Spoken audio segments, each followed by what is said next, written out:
Hey, Andrew. Hey, Maddie. Do you like horror movies? I sure do. Well, did you know that most horror movies are inspired by real-life horror? Really? Like what? Well, take The Shining, for instance. That's based on Stephen King's real-life addictions, or The Purge, which could be our country any minute now.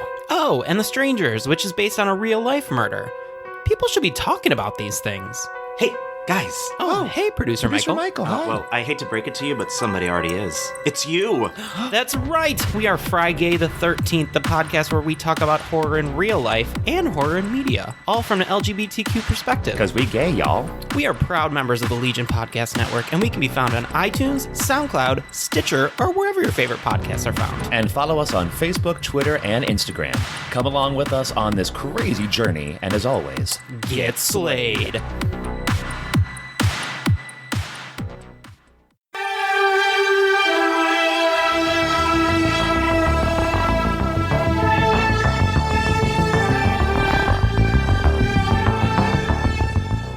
Hello and welcome to a very special podcast. This is the Hero Dogs Pupcast, brought to you by Perhaps It's You. I feel like we need some triumphant music Dun, for that. dun, dun, dun. I'm so excited. So this is our first, we're calling it a minisode, although it's really taking the place of a regular episode, so I'm not sure if that really counts, but It's a we're going with smaller it. episode that's not a minisode, it's a pupcast. That's right. It's its own thing. It's its own thing. Inspired by a segment of Unsolved Mysteries about hero dogs. We're bringing We're really you... trying to be a dog podcast. We're bringing you more hero dogs. That's what we're doing. Yes. So you actually might hear some dogs in the background of this episode because Lenny and Curtis are being real active today. They're not heroes, I'm going to say. They're heroes of my heart. Well, that's true. So that was, if you just heard some tinkling, that was Curtis trotting by with his little tags, a jingling away, which is fine. Look, this is real life. We're podcasting in a kitchen right now. Anyway, we're not in a studio. This is the podcast room now? I never eat in here. There's dogs here. Liz has a husband. Like, you're going to hear some sounds. That's how it goes. But we're here to discuss heroic dogs, just like Robert Stagg would want us to. We had so much fun researching and talking about hero dogs in our last regularly scheduled episode of Unsolved Mysteries that we thought... Which episode was that? That was episode 9 of season 3. And it was just called Hero Dog Stories. We called it Hero Dog Stories, hoping to get more clicks. We thought we would break the internet with that We'd really figured out the algorithm. I don't know that we've gotten more downloads than we usually do. We definitely haven't gotten less. So I think we may have overestimated people searching for hero dogs under Unsolved Mysteries. But you know, whatever. That's a problem with society.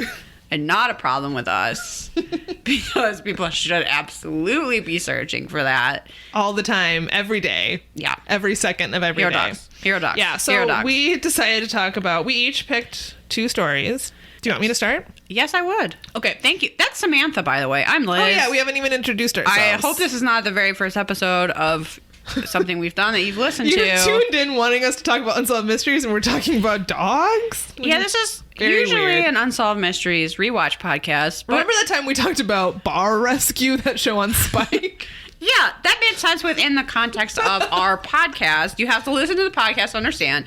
And, oh, hi, Curtis. And now we're talking about hero dogs because Robert Stack Held a puppy hero in our that he last is, episode. told us about a hero service dog that was able to predict seizures. Harley, R.I.P. Harley. R.I.P. Harley, the hero that he was. Did we tell you even more hero dog stories? Sure did. Yes. Sergeant Stubby. Did we find even more stories we wanted to talk about? Yes, so that's why we're here today for the we did. Pupcast. Of course we did. Did I say my name's Liz? It is. And I'm Samantha. Liz is petting Curtis right now. Lenny's here somewhere. We got dogs in the room. This is festive. It's almost the holidays. We're feeling great. Pupcast. Yeah, we're here for the Pupcast. I'm just going to keep saying that word. And if you like this, let us know. We might do more. I'm going to insist we do more. There's lots of hero dogs to talk about. Whether you like it To or my not. knowledge, there's not a hero dog podcast. Even though that's what we said about Unsolved Mysteries, and there was like 4 of them. But whatever. We're just dumb.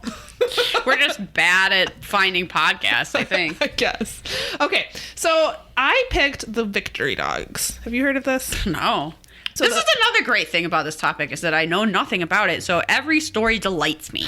So the victory dogs were the dogs rescued from Michael Vick's dogfighting ring, which is a very sad story, but it has a very happy ending. Okay. So in particular, I wanted to talk about one victory dog who lived in Minnesota. But then I thought I would give kind of a primer on all of the victory dogs because it's a great story. Okay. And I followed them from like the moment that they were seized to like, I don't know if any of them are still alive. That was quite a while ago. Many of them died of old age. There may be a couple still around, but this was a while ago. Hi, Curtis. This is the second time Curtis has jumped up on my lap. Today is a magical day. He knows we're talking about hero dogs. Are you here for the Pupcast, Curtis? Sure is. Pupcast. He needs little headphones so he can participate in the Pupcast. I did buy Lenny a sweater today.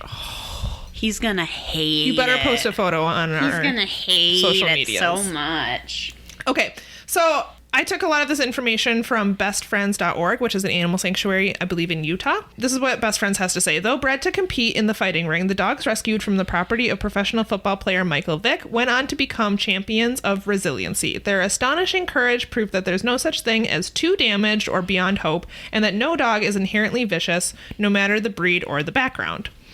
Dogs endured cruelty that most people would find unimaginable, which is true. And sadly, when the dogs were finally discovered by the authorities, they were in danger of being killed. So here is the thing. The precedent at the time, if a dog fighting ring was busted and the animals were seized, they became essentially evidence in the case. And as soon as the legal proceedings finished, regardless of the outcome, the animals were euthanized. Okay. Because they were deemed to be just too dangerous. You couldn't adopt them out. It was too much of a risk. Pit bulls are usually the dogs that are used in these fighting rings, and they already have a bad rap for a variety of reasons. Many of them racist. There's a stigma associated with the breed, and if they have been participants in dog fighting, they have been deemed to be too dangerous to adopt or rehabilitate at all. But when Michael Vick's dogfighting ring was, when he was apprehended and when his dogs were seized, a bunch of rescue organizations stepped up and asked to be given a chance to rehabilitate them. This is a very truncated version of the story. If you want to get the whole story, I highly recommend a documentary called The Champions, which will warm your heart. It is the sweetest thing ever. It was on Netflix. I don't know if it still is, but it's really, really good, and it tells their whole story. But anyway, all of these organizations, including Best Friends, stepped up and said, give us a chance to rehabilitate them, and the court said yes. And they were able to rehabilitate and adopt out almost 100% of the dogs. So 51 dogs were rescued. 22 of them were deemed to be so traumatized that they went to Best Friends Animal Sanctuary to be rehabilitated.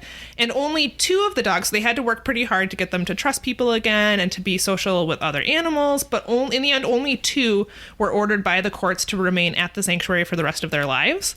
But all of the other ones were adopted out. Many went on to earn Canine Good Citizen certificates. Some went on to become service dogs and therapy dogs. And all of them were adopted by families.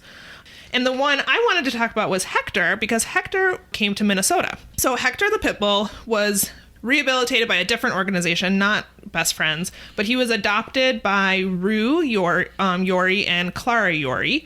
They took Hector back to Minnesota and gave him a loving home and a fresh start at a new life. He became a certified therapy dog. He passed his AKC Good Citizens test multiple times and the ATTS temperament test. He frequently visited hospitals and nursing homes, spreading love and awareness about his breed wherever he went. This overachieving pup visited elementary schools to teach children about compassion, empathy, and how to safely act around dogs. And I wanted to show you this picture of him. Aww. Where he's surrounded by elementary school kids. Easter bunny ears. It's the cutest thing. What a vicious fighting machine. Isn't he the cutest? He's going to rip off their faces. And Hector's guardians also adopted a dog who would be known as Wallace the Pit Bull. There's a book about him. He was rescued from a closed puppy mill and adopted by a police officer. Aww. But then he was given up by that owner, and in 2005 was rescued by Rue and Clara from an animal shelter in Rochester. And he was at risk of euthanasia because he was a pit bull, and those dogs are often euthanized in shelters. Wallace went on to become a world champion disc dog. In a sport that is traditionally dominated by purebred border collies, Wallace changed the breed stereotype and inspired many. So unfortunately, Hector and Wallace both died of old age. They had, I think Hector tragically had like a very severe form of cancer, but he was a successful therapy dog. A lot of these dogs went on to become therapy dogs because their owners wanted them to be sort of an ambassador for the breed and to say, hey, these dogs can be rehabilitated. They're not a lost cause just because Not someone like Lenny forced them here. to fight. Lenny here, true lost cause. Don't listen to her, Lenny. I'm trying to pat him with my foot while recording. Listen, this is the Pupcast. We can do that. Do we do that every time we record? Yeah, but whatever. So I love the story of the victory dogs. Yeah. There's a lot of books written about them. I highly recommend that documentary, The What an Champions. intense- They're so intense sweet. story. And yeah, Hector lived in Minnesota with Wallace. And Okay, who do you think we talked to get a statue of Hector made? I have no idea, but we need to figure it out. Maybe there's one in the works. Who knows? Do you know where in Minnesota he lived? It was somewhere in the west side of the cities, I think. But I'm not 100% sure. Or maybe it was near St. Cloud. I might be making I that feel up. like we need to go to a city council meeting and like propose it. Yeah, You should make a statue of Hector. we totally should. That would be so cute. And he should be wearing the bunny ears in his statue. Well, yeah, how else will you know it's him? So cute. I love this picture. Yeah, how vicious is this dog? Surrounded by little kids I wearing bet we bunny could raise ears. the money to pay for the statue.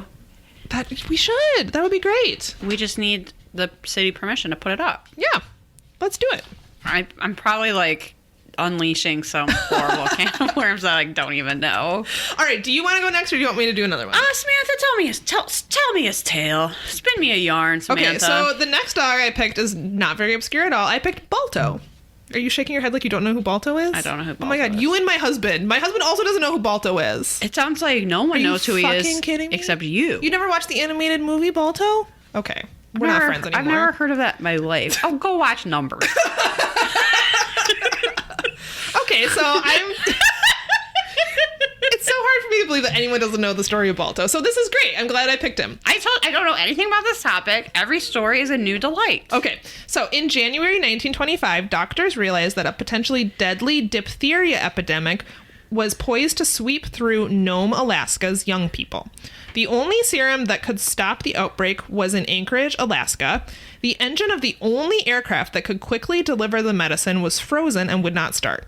After considering all of the alternatives, officials decided to move the medicine via multiple dog sled teams. The serum was The only way medicine should ever be moved. You need to watch the animated film Balto after. When did this movie come out? A long time ago. But I remember watching it nonstop as a child. I've never even heard of this in my life. Did you ever watch The Fox and the Hound? Yeah. It's very much like that, only about Balto. Okay. Obviously. Only it's called Balto. It's about the thing it's about. Except for that. The serum was transported by train from Anchorage to Neenah. I Yep, probably pronounced that wrong. Where the first musher embarked as part of a relay aimed at delivering the needed serum to Nome. More than 20 mushers took part, facing a blizzard with negative 23 degrees Fahrenheit temperatures and strong winds. But this is a life-saving mission. There's kids dying. They need to get this medicine to Nome. If you're familiar with the Iditarod, Nome is the last stop, and it's very remote. And these mushers were familiar with the route because they had done the Iditarod. So they were basically doing an Iditarod race. But for to medicine. Nome, Alaska. And they were doing it in stages. Because the Iditarod is very long. It takes place over many days. And they have to stop and make camp and do all these things. It's not just a straight shot. So they were doing it as a relay to get there as fast as possible. See, you thought doing a relay race in school was stupid and a waste of time. And that they had no practical implications in real life. Wrong. You may need to use that concept with dogs to carry medicine. Exactly. So Balto was the lead dog in his team. He navigated the trail, leading his team in near whiteout conditions. His musher or handler, I'm not really sure how this all works, was a man by the name of Kaysen, I think. I'm not sure if that was his first or last name. He stated that he could barely see his hand in front of his face, meaning that Balto's team did their leg of the run almost entirely in the dark. The team... How come Balto gets all the credit? Because he was the lead dog. They're the most important. What about the other dogs? All the dogs follow Balto.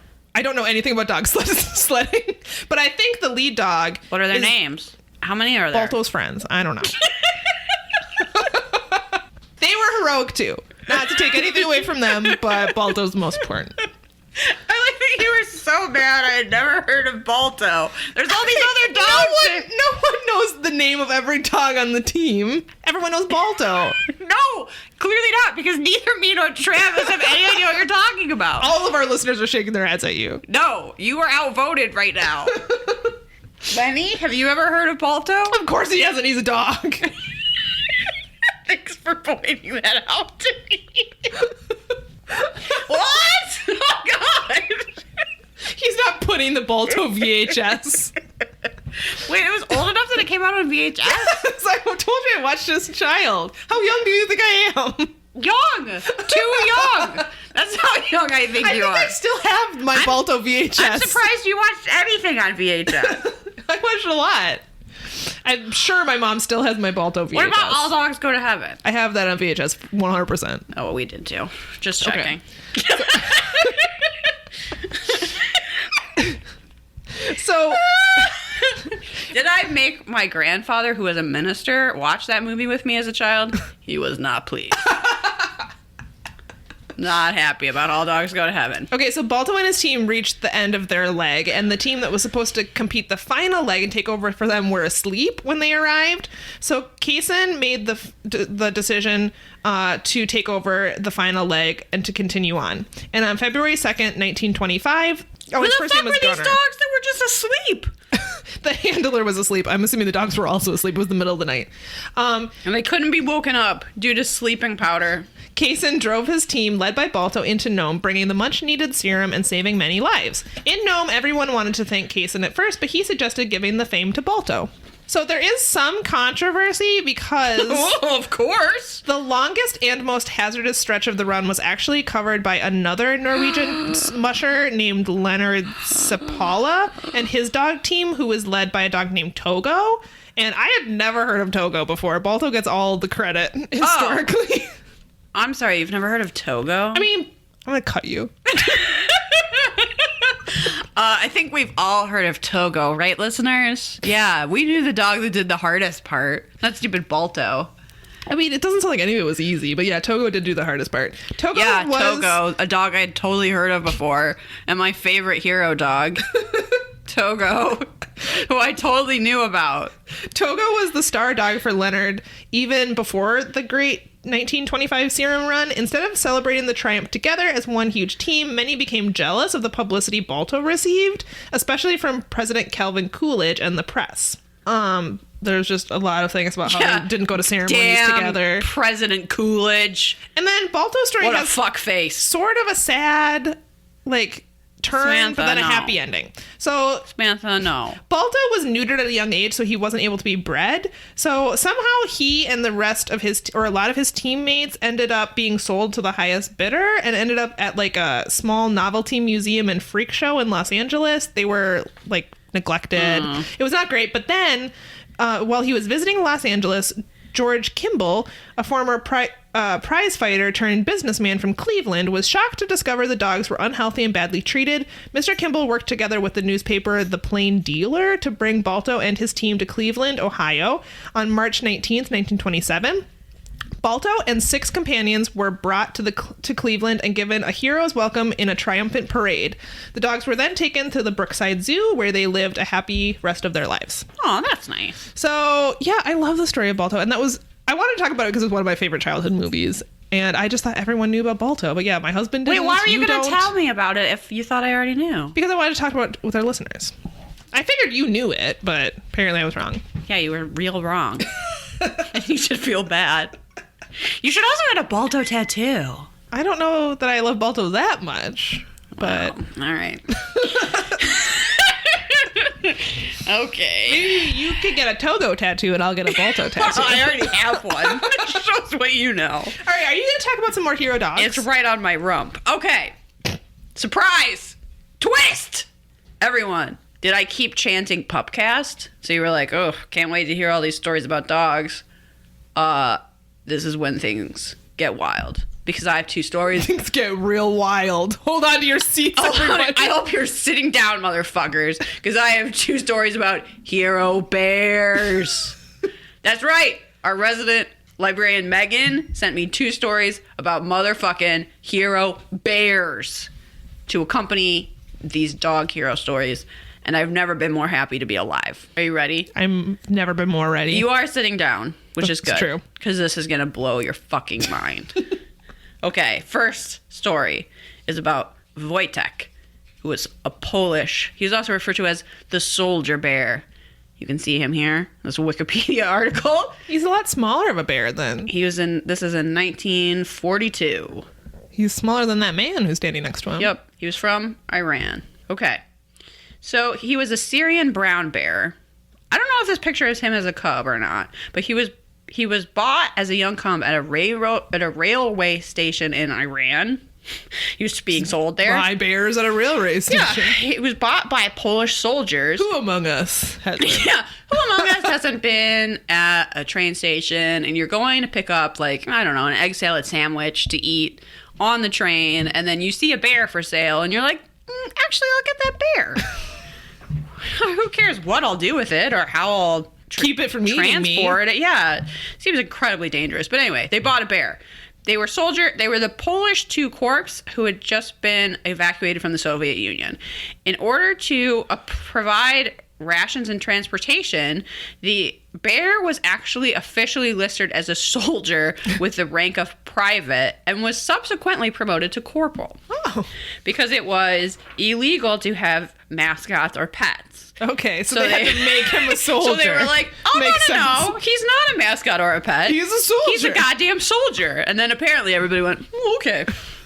So he accompanied the bulk of this outfit to Italy, where he served with the 22nd Artillery Supply Company during the Battle of Monte Cassino in Italy in 1944. Do I know anything about that? He served with them. What did he do? No. He helped move crates of ammunition. Oh, okay. And he eventually... A bear would be good at that. Yes! I bet they're really strong. Yeah. Which, I just like the idea if you didn't know that, and I guess you're just like walking around the war. I don't know. But you just see like a bear, see a bear moving ammunition. I'm picturing someone who just got there their first day. They got their gun. It's brand new and shiny, and then just a bear. They're like, slowly walks. This is past not what I signed up for. Okay, Rochelle's gonna be so mad. I don't know anything about this battle or this conflict or anything. Nope. So I'm assuming this bear was a hero. Maybe this was bad that he did this. I honestly have no idea. But it's kind of a cool story that a bear was a private in the army. So he was somewhat of a celebrity, and he would visit with generals and statesmen. After the war and serving his time in the Polish army, he eventually lived out the rest of his life at the Edinburgh Zoo in Scotland. So there's... Here, I'm reading off Wikipedia. In the spring of 1942, the newly formed Anders Army left the Soviet Union for Iran, accompanied by thousands of Polish citizens who had been deported to the Gulag camps following the Soviet invasion of Poland in 1939. During the stop, the soldiers encountered a young Kurdish boy who had found a bear after its mother had been shot by hunters. One of the civilian refugees in their midst, an 18-year-old Irina Borskovich, was very taken with the cub, and she prompted Lieutenant someone to buy the young bear, who spent the next 3 months in a Polish refugee camp. In August, the bear was deported to the 2nd Transportation Company, which later became the 22nd Artillery Supply Company, blah, blah, blah. And he was given the name Wojtek by the soldiers, which is sort of a nickname for a name that means happy warrior and is still commonly used in Poland. He initially had problems swallowing, so the soldiers fed him condensed milk from an old vodka bottle. He was subsequently given fruit, marmalade, honey, and syrup, and was often rewarded with beer, which became his favorite drink. Not surprising. He also enjoyed smoking or eating cigarettes. Okay. He loved wrestling with the soldiers. That seems dangerous. The past is so weird, everybody. The present, fucking weird. The past, weird. Giving bears cigarettes and wrestling them. Weird. Okay, and he became an unofficial mascot for all the units all the units nearby. Here is a logo of the bear holding an artillery shell, which was like their logo. Okay. They got him onto a British transport ship from England so that he could fight alongside the British 8th Army in the Italian campaign. Wow. This is when he was made a private, and he was given his own paybook, rank, and serial number. He lived with other men in tents or in a special wooden... Did he have his own cot? He was a private. He even had a number and a paybook. They had to pretend like they paid him, even though he was a bear. They paid him in cigarettes. They paid him in cigarettes and wrestles. I don't know. Yeah, and or a special wooden crate that they transported by truck. According to numerous accounts, he would help carry 100-pound crates of artillery shells, and he never dropped a single one. So there you go. And then there's the logo of him holding the artillery shell. And then after the war, some brothers who were working on this farm, I don't know, eventually he ended up in Scotland in the zoo, where he spent the rest of his life, often visited by journalists and former Polish soldiers, some of whom would toss him cigarettes, which he would proceeded to eat because there was no one to light them for him. Oh, the media. Hero bears. The media contributed to his popularity. He was a frequent guest on the BBC program Blue Peter for children. Okay. He died in 1963 at the age of 21. Well, it seems like he lived a full life. I don't know how the average life expectancy of bears maybe is. he shouldn't have been smoking all those cigarettes, but there's many memorials to him. You can see at the Imperial War Museum in London.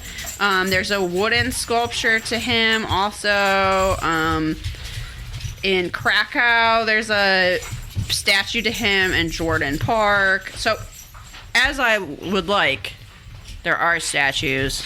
Oh, good. There should be a statue to every single one of these. To the hero bear. I believe there's a statue to Balto, and I also believe Balto is stuffed and in a museum somewhere. Ew. Which, listen, Sergeant Stubby, I've discovered, was also stuffed and is in a museum. That is a creepy taxidermy dog, unfortunately. Balto is not as bad. Like, it's not as creepy looking. Of course you've looked at them. Well, I was looking for photos of Sergeant Stubby to put on Instagram, and that one just comes up a lot. No. It's not great. I'm not a fan of stuffing hero dogs, I will say. No, Build statues to them? Yes. Statues, please. Can you hear the sound of two hero dogs? The resident hero dogs are extremely happy because Mac just got home. And we're just going to let him go because this is the Pupcast. Yeah. Pupcast. Mac, have you ever heard of Balto? Yeah, they made that movie about it. Thank you. Thank you. Max heard of everything. The dog. Yes, thank you. Heroic hero of our time, Balto, that Liz has never heard of. I will once you get that boob tattoo. Oh, it's on my boobs now? That's a very wholesome tattoo to put on your boobs. You want it right by your heart. Shows love. Okay. Last hero dog.